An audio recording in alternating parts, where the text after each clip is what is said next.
আজকে সকালে যে কার মুখ দেখে ঘুম থেকে উঠেছি কে জানে, এত বেলা হলো একটা রুগীও আসতেছে না।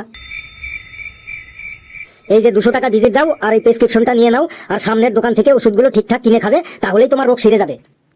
কিন্তু ডাক্তার বাবু, আমাকে তো আপনি দেখলেনই না, আমার কি রোগ হয়েছে সেটা তো আপনি জিজ্ঞাসাই করলেন না, তাহলে কিসের ওষুধ লিখলেন? আমি 20 বছর ধরে রোগী দেখছি, তোকে দেখতে আর আমার বাকি নেই। আমার চেম্বারের এত বড় দরজা থাকতে তুই যখন জানলা দিয়ে ঢুকলি তখনই আমি বুঝে গেছি তোর চোখের রোগ আছে। তুই চোখে দেখতে পাস না, দেরি না করে যা, এই ওষুধগুলো কিনে খাগা, চোখ ঠিক হয়ে যাবে, টেনশন করার কিছু নাই। ধন্যবাদ ডাক্তার সাহেব। ডাক্তার বাবু আমাকে আপনি বাঁচান, আমাকে বাঁচান। তোমার সমস্যাটা কি বলো? আমি 1 মিনিটের বেশি কোনো কিছু মনে রাখতে পারি না।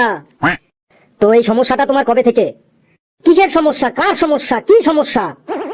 কেন, তুমি তো এই মাত্র বললে যে তুমি 1 মিনিটের বেশি কিছু মনে রাখতে পারো না। আমি এখন কোথায় আছি? আপনি কে? আমাকে দেখে আপনার মনে হয় যে আমার কোনো সমস্যা থাকতে পারে? আমার কোনো সমস্যা নাই। যাও, ভাগো এখান থেকে। কোথায় যাব? কেন যাব? কি করতে যাব? তুমি যাবে নাকি আমি আমার কম্পাউন্ডারকে ডাকবো? কম্পাউন্ডার সে আবার কি? না কেটে পড়ি এখান থেকে, কে জানে রে বাবা কম্পাউন্ডার আবার কি জিনিস। ভেতরে আসি ডাক্তার বাবু। এসেই তো পড়েছেন, বলুন আপনার সমস্যা কি? ডাক্তার বাবু আর বলবেন না, আমার পেটে প্রচন্ড গ্যাস হয় আর ঘন্টায় 25-30টা করে পাদ দিই, কিন্তু আনন্দের বিষয় হলো আমার পাদে কোনো শব্দ নেই, কোনো গন্ধ নেই। আপনার সামনে এইটুকু সময়ের মধ্যেই আমি 7টা পাদ দিয়ে দিলাম, আপনি কিছু বুঝতে পেরেছেন? এই নিন, আমি 2টো ওষুধ লিখে দিচ্ছি, খেলেই ঠিক হয়ে যাবে। পাদের সমস্যা ঠিক হয়ে যাবে ডাক্তার বাবু। না, আপনার কান আর নাক ঠিক হয়ে যাবে। আপনি কানে কম শোনেন আর আপনার নাকের ঘ্রাণ শক্তিও কমে গেছে। এই ওষুধ দুটো খেলে আপনার নাক আর কান দুটোই ঠিক হয়ে যাবে। তখন আপনি আপনার পাদের গন্ধও শুনতে পারবেন, আবার পাদের শব্দও শুনতে পারবেন। থ্যাংক ইউ ডাক্তার বাবু। ভেতরে আসছি ডাক্তার বাবু। আসুন আসুন, বলুন আপনার সমস্যা কি? ডাক্তার বাবু, আমার সমস্যা হলো আমার মাথার চুল উঠে যাচ্ছে।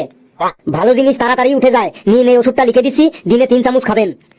বলেন কি ডাক্তার বাবু, চামচ খাবো? চামচ খেলে তো গলায় আটকে যাবে, শুধু ওই ওষুধটা খেলে হবে না?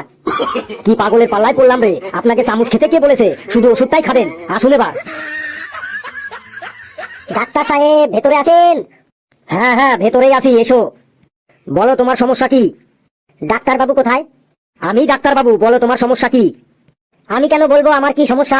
আপনি এত বড় ডাক্তার বাবু, আপনি বলুন আমার কি সমস্যা। এ বেটা তো খুব চালু মাল আছে। কি ভাবছেন ডাক্তার বাবু? সাইনবোর্ডে তো দেখলাম আপনার 15 বছরের রোগী দেখার অভিজ্ঞতা আছে, তাহলে বলুন আমার কি হয়েছে। কিছুই ভাবছি না, তুমি আমার সামনে এসো, আমার কাছে এসো। বুঝে গেছি, আমি বুঝে গেছি।